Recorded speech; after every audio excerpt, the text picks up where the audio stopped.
The chains had taken skin with them when they broke. Zara Johnson stumbled through the blizzard, her bare feet numb against the frozen ground. Each step left a dark print in the snow, not just from dirt, but from blood. Her wrists hung at her sides, still wearing the iron cuffs, the broken links dragging behind her like metal snakes. She couldn't feel the cold anymore. That terrified her more than the howling. Behind her, somewhere in the white darkness, men were searching. She'd heard their shouts when she first ran, heard the crack of rifles splitting the night air. Now there was only wind and the steady crunch of her footsteps and the wolves. They'd been following her for the last mile. Zara had seen their shadows moving between the trees, low and patient. She'd heard their calls, not aggressive, not yet, but curious. Waiting. She had nothing to fight them with. No weapon, no strength left to run. The railroad camp had taken everything over the past 8 months. Her body was a collection of bruises and half-healed cuts, her stomach hollow, her lungs burning with each frozen breath. She should never have survived the escape. The chains had been bolted to the floor of the work car, but the blacksmith who'd installed them had been drinking, and Zara had spent 3 weeks working one bolt loose with a stolen nail. Tonight, when the guards got drunk celebrating some distant holiday, she'd pulled herself free and run into the Dakota darkness. Now she was going to die anyway, just slower. Just alone. Her legs gave out. Zara hit the snow hard, her body folding like paper. She tried to push herself up, but her arms wouldn't respond. The world tilted.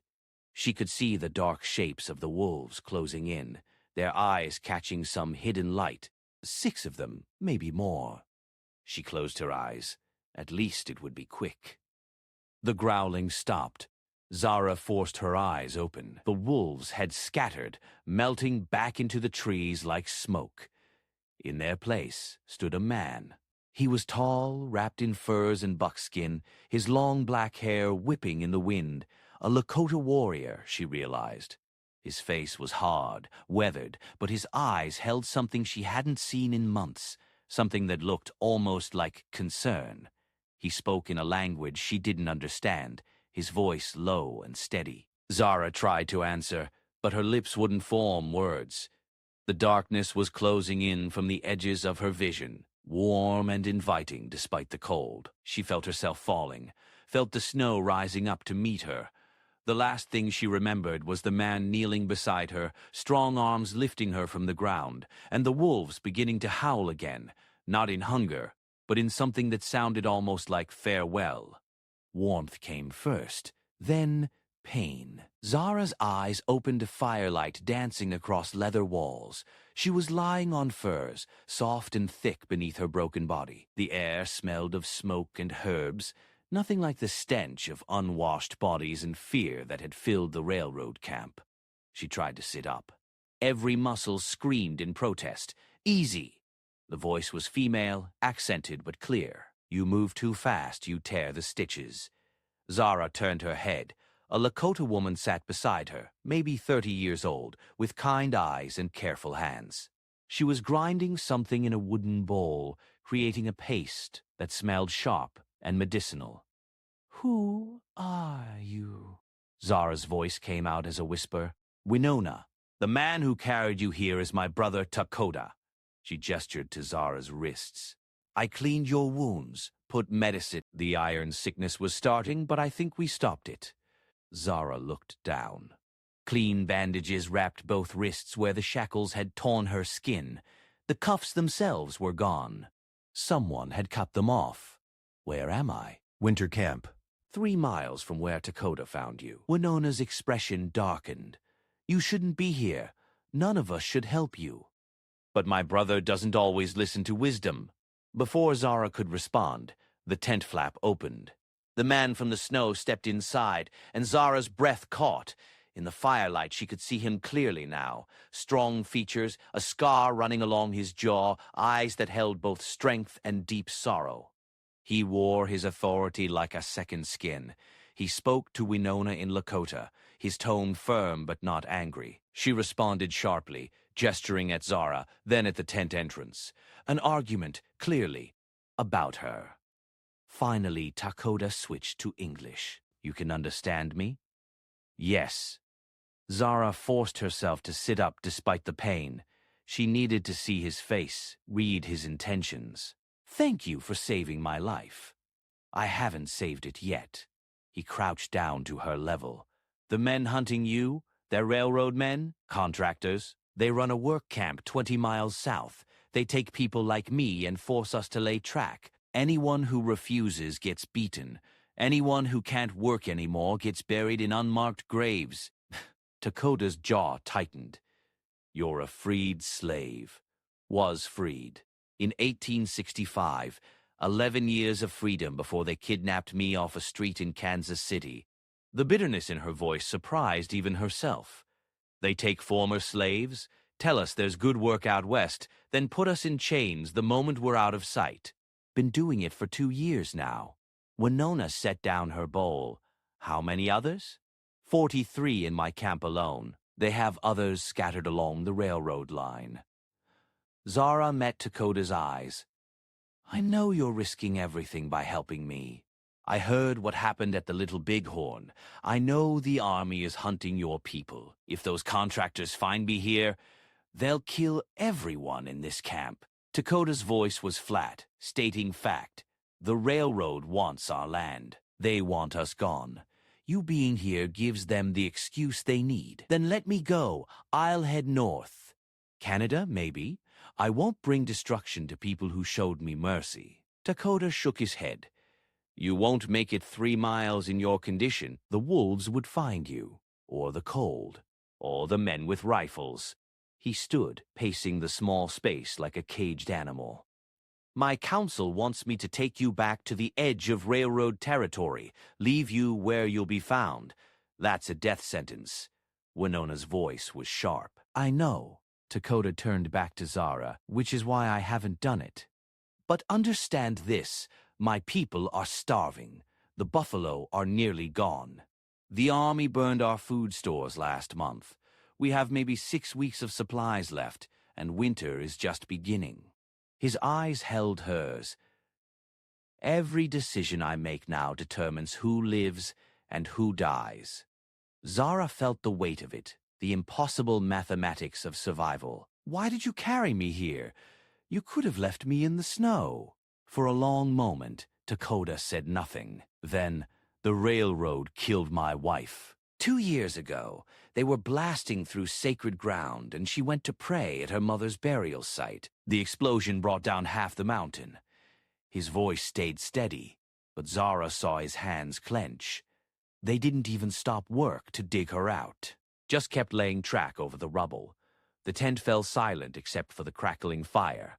I saw you in the snow, Takoda continued, wearing their chains, bleeding their blood, and I thought, here is someone else they tried to destroy, someone else who refused to die quietly. He met her eyes, so I carried you home. Outside, voices rose in alarm. Shouting in Lakota, urgent and afraid, Takoda was out of the tent in seconds. Winona grabbed a knife and followed. Zara struggled to her feet, her legs shaking, and stumbled to the entrance. The camp was in chaos. Warriors gathered near the tree line, weapons ready. Women pulled children into tents, and there, standing at the edge of the firelight with his hands raised, was a white man in a long coat, not a contractor. A scout!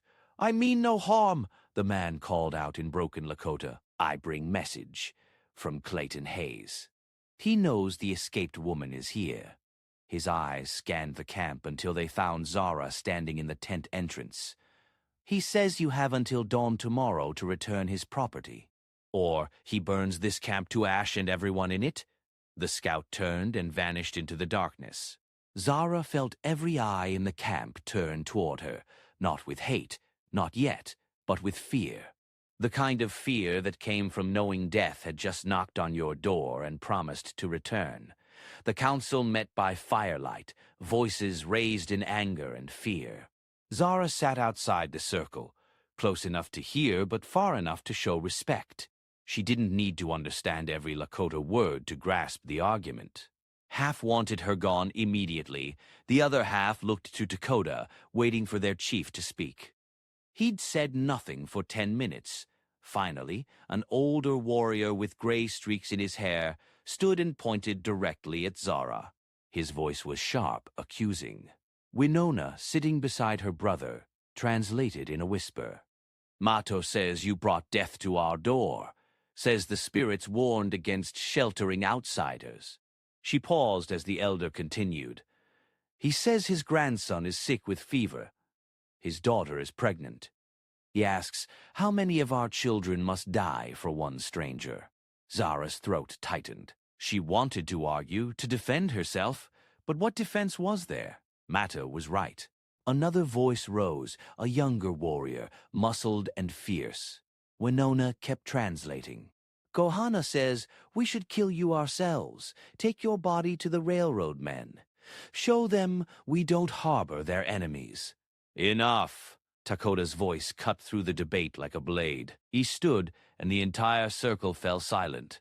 "We don't murder the helpless. That's what they do. That's what makes them monsters." "Then what do we do?" Mato demanded in English, switching languages so Zara could hear his contempt. "You want us to fight?" "We have 40 warriors. The railroad has 100 guns. The army has 1,000 more behind them. I want us to survive." Takoda's eyes swept the circle. "Which means we think. We don't panic. We don't make choices out of fear. Fear keeps us alive," Kohana said. "No, wisdom keeps us alive. Fear just makes us cruel." Takoda turned to face Zara directly. "Tell them about Clayton Hayes. Everything you know." Zara stood, her legs still weak but her voice steady. "Hayes is a former soldier, Confederate cavalry. After the war, he went west and started working for the railroad, doing the jobs they couldn't put in writing. Clearing land, removing obstacles." She paused. "Removing people. How many has he killed?" Winona asked. "I don't know.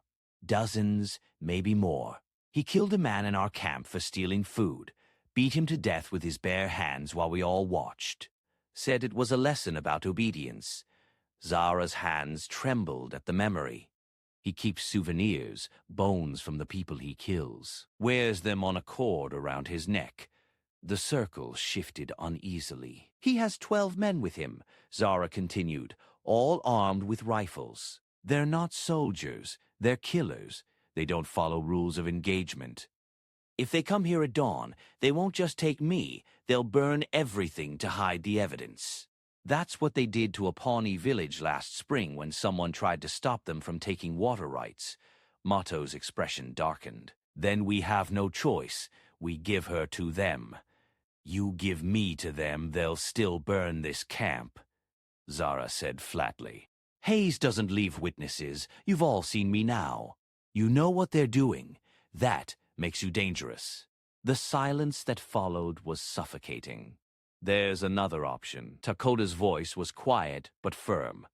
"We disappear before dawn, break camp tonight. Move deeper into the mountains where they can't track us in the dark."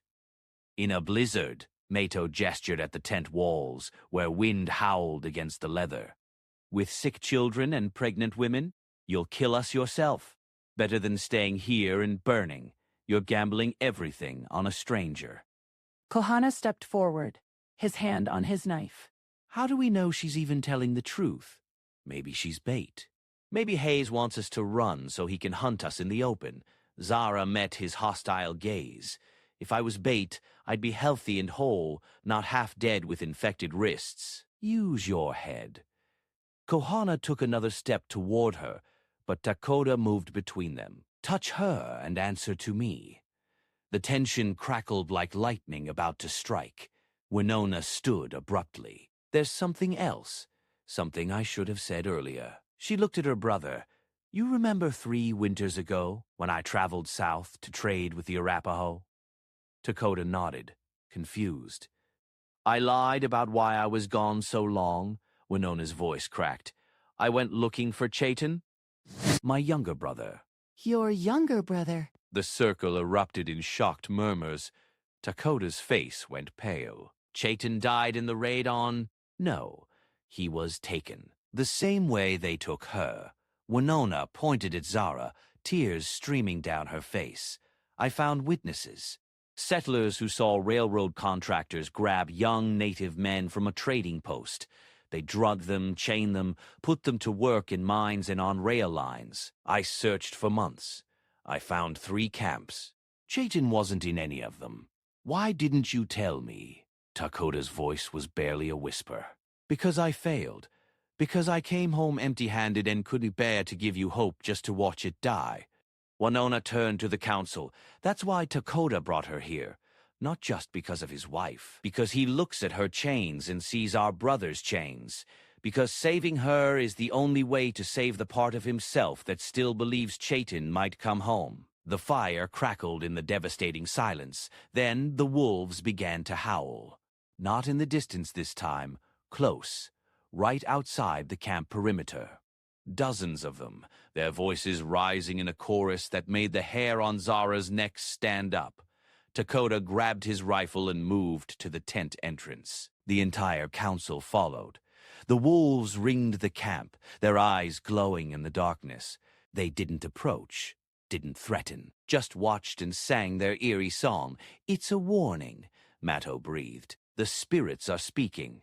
Or Hayes is already here, Kohana said, using the wolves as cover.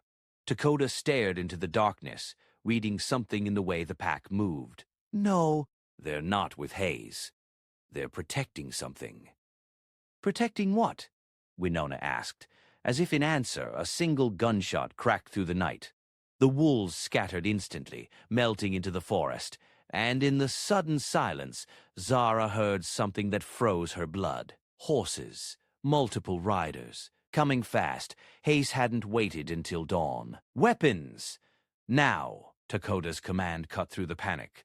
The camp exploded into motion. Warriors grabbed rifles and bows. Women rushed children into the largest tents. Zara stood frozen for a heartbeat. Then Winona shoved a knife into her hands. You know how to use this? I'll learn fast. The horses burst into the camp perimeter, but only 3 riders. They weren't Hayes's men. They were Lakota scouts, riding hard, their horses foaming at the mouth. The lead scout practically fell from his mount, gasping. They're coming.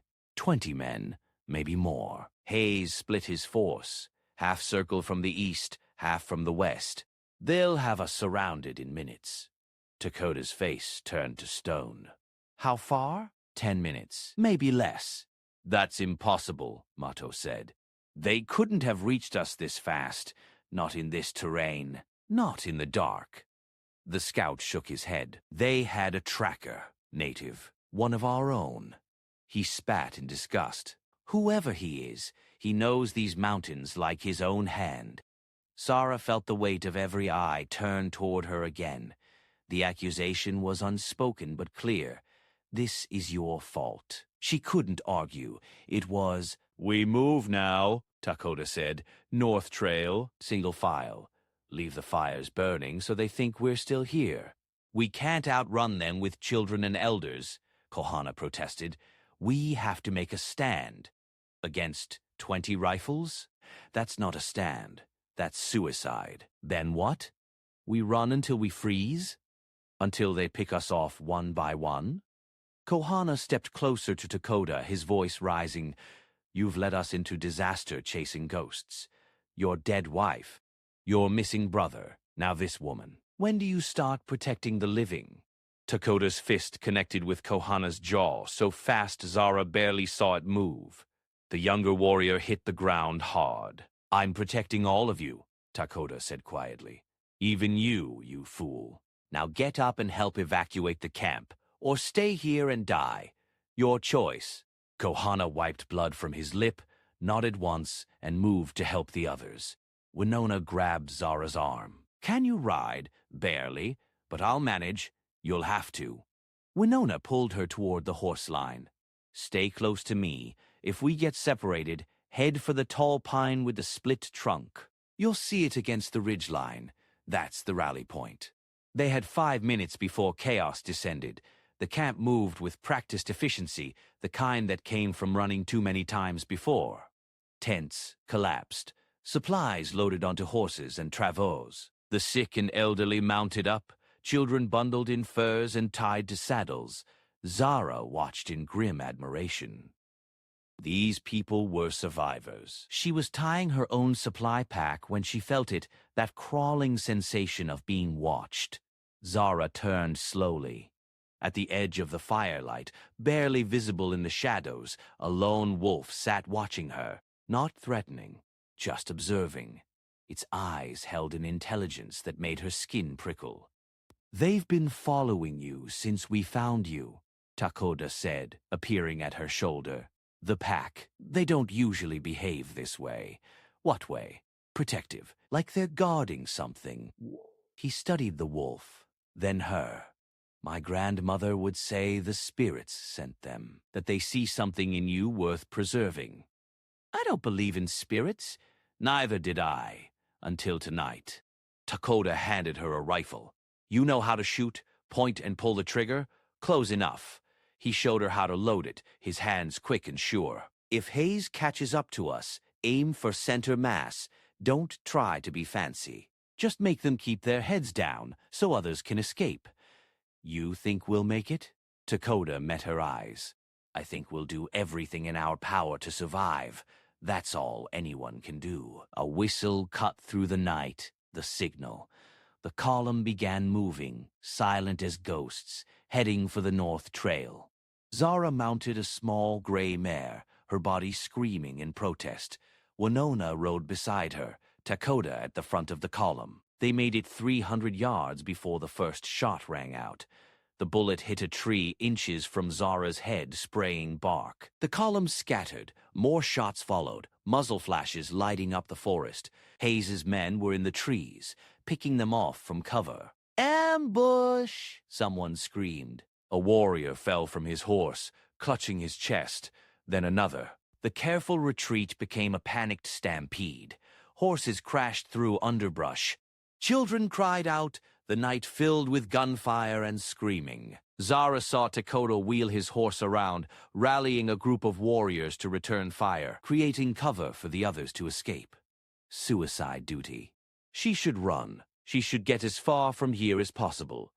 These people weren't her responsibility. She'd never asked to be saved. But she thought of Chaitan, Takoda's missing brother, thought of the 43 people still in chains at the railroad camp, thought of Takoda lifting her from the snow when he could have let her die.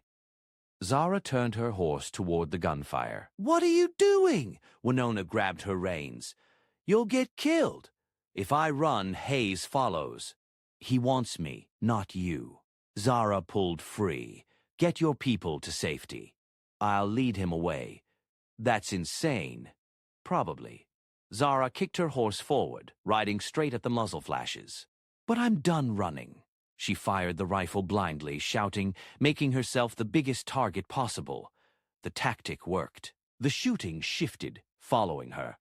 She heard Hayes's voice bellowing orders, redirecting his men. Zara crashed through the forest, branches tearing at her face. Behind her, horses pursued. Ahead, the land dropped away sharply, a ravine she hadn't seen in the darkness. Too late to stop. The horse reared. Zara fell, tumbling down the rocky slope, pain exploding through her body. She hit the bottom hard, the rifle spinning away into darkness. Footsteps above, men descending carefully, rifles ready. A voice she recognized, cold and amused. Clayton Hayes. Well, well. The rabbit finally stopped running. Zara tried to stand. Her leg buckled. Broken, maybe. She collapsed back into the snow. Hayes stepped into view, and Zara saw what the stories described. The cord around his neck, strung with small bones, trophies from the dead. His smile was worse than any nightmare. "You've caused me considerable trouble, Zara. Killed 3 of my men when you escaped, led me on a merry chase through this frozen hell, made me look incompetent in front of my employers." He knelt down beside her, his breath reeking of whiskey. "I'm going to enjoy making you regret all of that."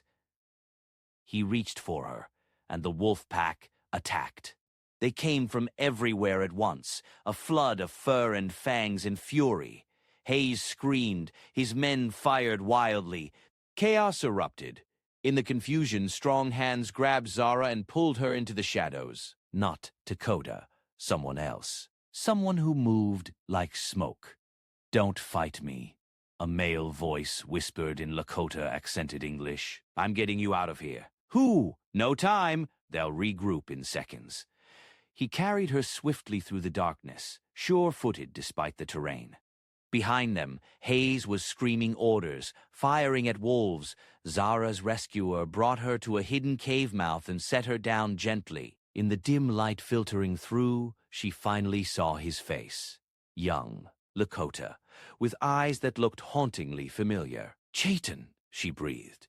He froze. "How do you know that name?"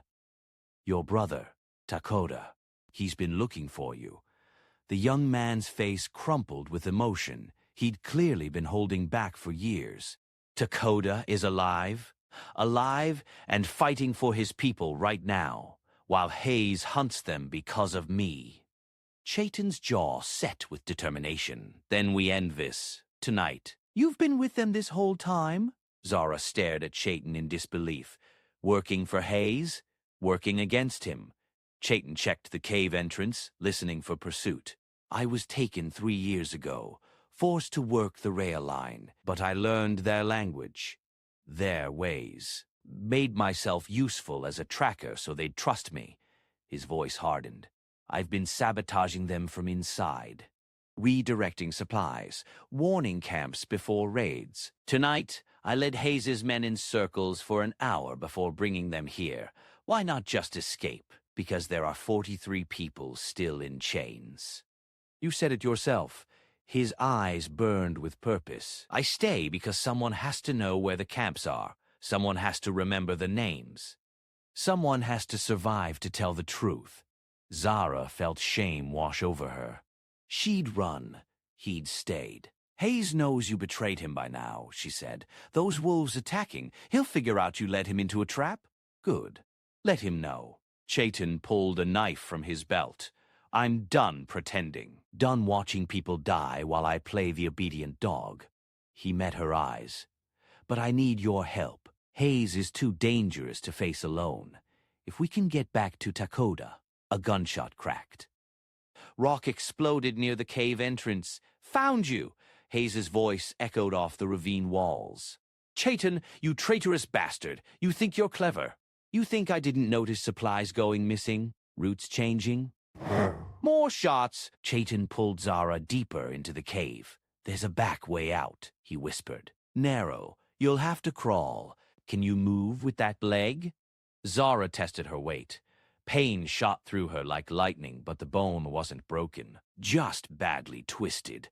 "I'll move." They went deeper into darkness, Chayton leading by feel. Behind them, voices echoed. Hayes's men entering the cave. Multiple footsteps. They'd brought half their force. The passage narrowed until Zara was squeezing through on her belly, rocks scraping her shoulders. Her breath came in gasps. The darkness was absolute, suffocating. Then cold air hit her face, stars overhead. They emerged on the far side of the ravine, near the frozen river. The water was a dark ribbon cutting through white snow, ice covering most of its surface, but leaving dark patches where the current ran too fast to freeze. "The camp moved north," Chayton said, scanning the landscape. "If we follow the river upstream—" "There!" a shout from above. Hayes's men on the ridgeline, pointing. Chayton grabbed Zara's hand. "Run." They ran. Zara's legs screamed. She ignored it. Behind them, men descended the slope, some sliding, others leaping. Too many. Too close. The ice appeared ahead, a section where the river widened, where the surface looked thick and safe. Chayton veered toward it. "No!" Zara pulled back. "The ice won't hold. It's our only chance. They won't risk following." A bullet whined past Zara's ear. Another hit the snow at her feet. They had no choice. Chayton stepped onto the ice first, testing each step. Zara followed, her heart hammering. The surface groaned beneath their weight but held. They moved quickly, carefully, the far bank 50 yards away. They made it 30 yards before Hayes stepped onto the ice behind them. "Nowhere left to run," he called out, his voice calm now. Satisfied, he walked forward slowly, his men spreading out behind him, distributing their weight. "I'll give you credit, Chayton. You had me fooled. But it's over." The ice creaked ominously. "You're insane," Zara shouted. "This ice won't hold all of us." "Then I suggest you two come quietly." Hayes raised his rifle, aiming at Chayton. "Or I shoot you and drag your corpses across." Movement on the far bank.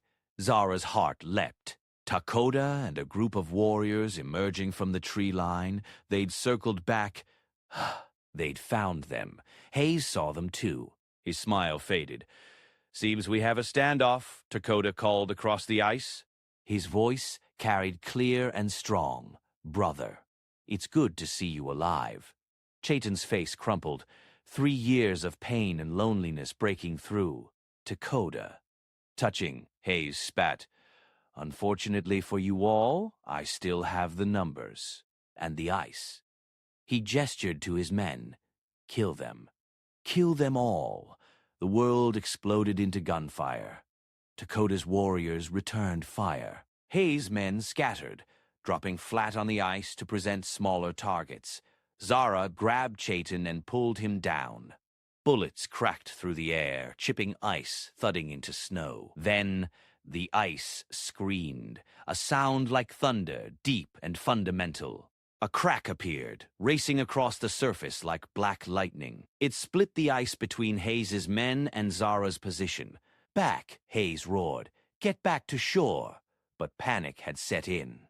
His men scrambled in different directions. More cracks appeared, spreading like a web. The ice tilted, broke into plates. Men screamed as they plunged into freezing water. Hayes stood on a large section still intact, his rifle sweeping between Zara and the far shore. His men were drowning. His perfect trap had become his nightmare, and he was too proud to run. "You did this!" he screamed at Zara. "Everything I built, everything I controlled. You destroyed it all. You destroyed yourself," Zara said quietly. The ice beneath Hayes shifted. He stumbled, caught himself. His section was drifting toward faster current, toward where the river stayed liquid and deadly. Takoda moved onto the ice carefully, reaching toward Zara and Chayton. "Come on, while it still holds." They crawled forward, distributing their weight. Zara's section groaned but held. 10 feet. 5 feet. Takoda's hand stretched toward his brother. Hayes fired. The bullet caught Takoda in the shoulder, spinning him back. He hit the ice hard, his blood spreading dark against white. "No!" Chayton lunged forward. More ice cracked. The section beneath Chayton and Zara split. She felt herself sliding, felt the world tilt. Cold water rushed up to meet her. She hit the river, and the cold erased all thought. Her lungs seized. She couldn't breathe, couldn't think. The current grabbed her, pulling her under. Strong hands gripped her coat. Chayton, his face pale but determined, pulling her toward a larger ice plate. They broke the surface together, gasping. On the shore, Winona and the warriors were hauling Takoda to safety. He was conscious, fighting them, trying to get back to his brother. Hayes floated past on his isolated ice section, being carried downstream toward rapids. He was still holding his rifle. Still trying to aim despite the cold. The wolves appeared on both banks, running parallel to the river. Silent observers, witnesses to the end. "Chayton!" Takoda's voice cracked across the water. "Hold on!" But the current was too strong. Zara and Chayton clung to the ice plate as it spun and careened downstream. The roar of rapids grew louder.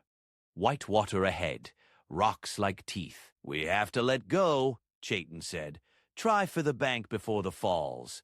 "I can't swim." "Not with this leg." Chayton's jaw set. "Then I'll get you there. I didn't survive 3 years in hell just to drown now." He pulled her off the ice into the water. The cold was beyond pain, beyond anything human should endure. Chayton swam with one arm, dragging her with the other. The bank seemed impossibly far. A gunshot, Hayes still firing from his ice raft. The bullet hit the water inches from Zara's head. Then Hayes's ice hit a rock. The impact threw him into the water. He went under, came up sputtering, the rifle gone. The current had him now. He clawed at the ice, at rocks, but the river was stronger. The last Zara saw of Clayton Hayes was his hand reaching up from the white water before the rapids swallowed him whole. Chayton's feet hit bottom. He dragged Zara into the shallows, both of them shaking violently. Warriors splashed in to help, pulling them onto frozen mud. Takoda was there, bleeding but alive, Winona holding pressure on his wound. The brothers looked at each other across 3 years of distance and pain. "You came back," Takoda whispered. "I never left. Not really." Chayton collapsed beside him. "I just took the long way home."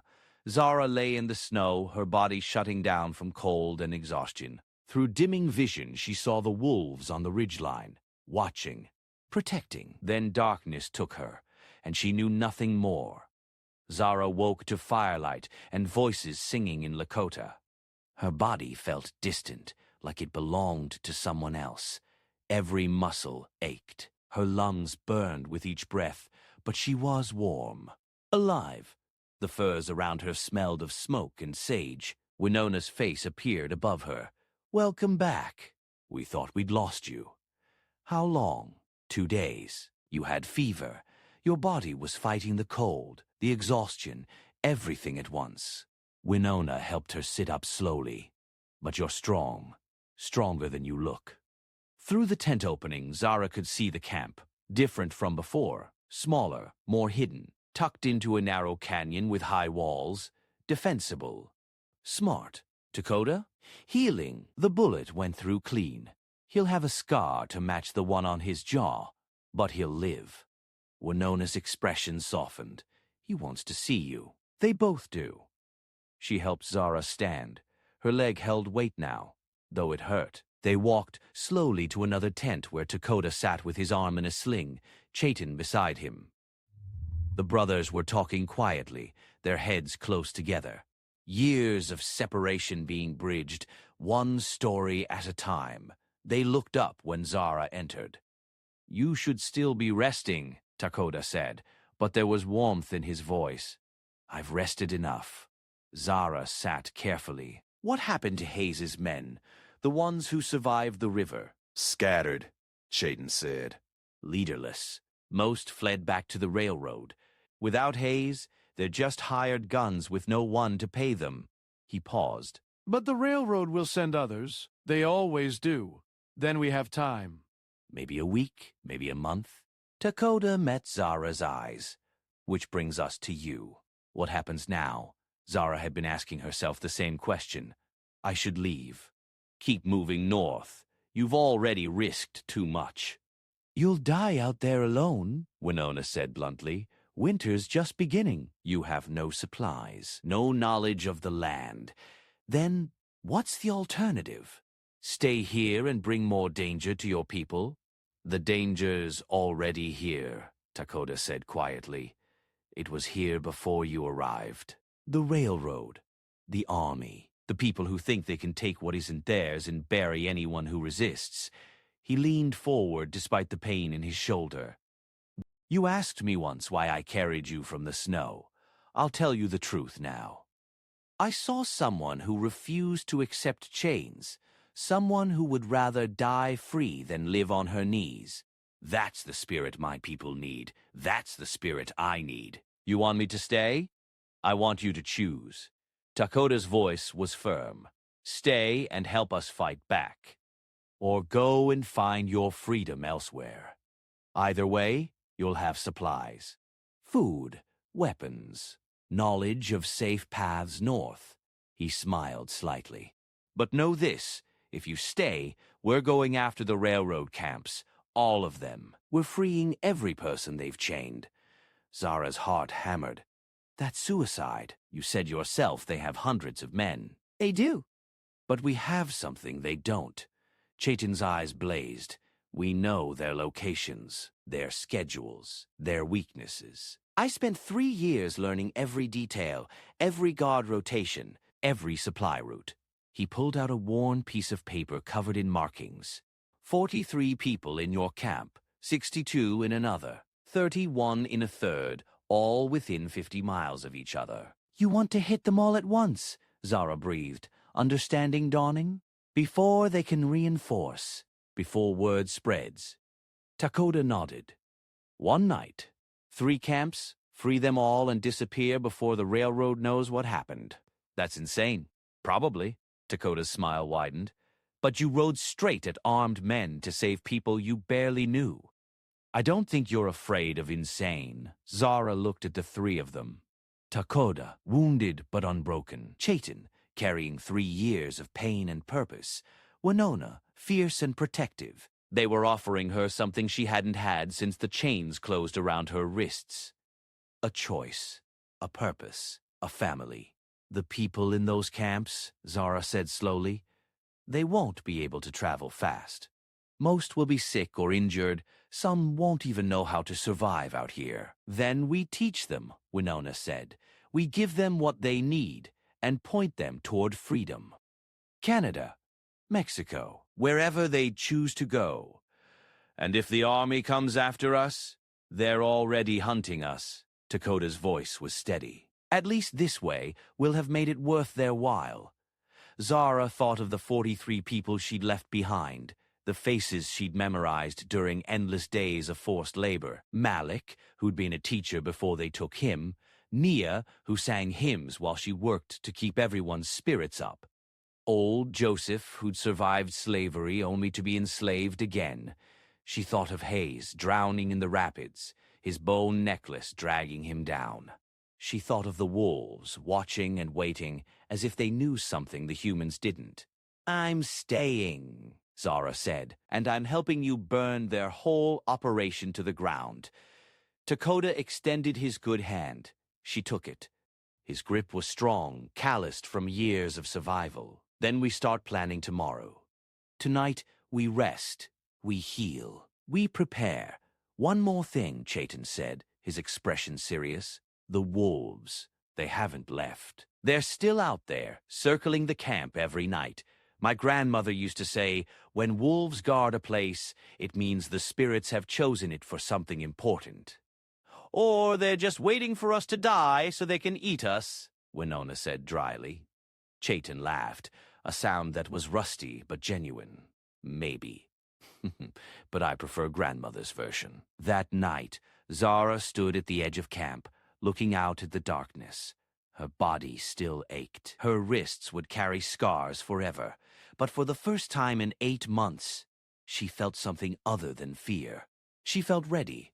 A wolf howled in the distance. Then another. Then a whole chorus, their voices rising into the frozen sky like a promise or a warning or a prayer. Takoda appeared beside her, his arm still in its sling. They're singing. For what? For us. For what comes next? He looked at her. Are you afraid? Terrified, Zara admitted. But I've been afraid before. It didn't stop me then. It won't stop me now. Good.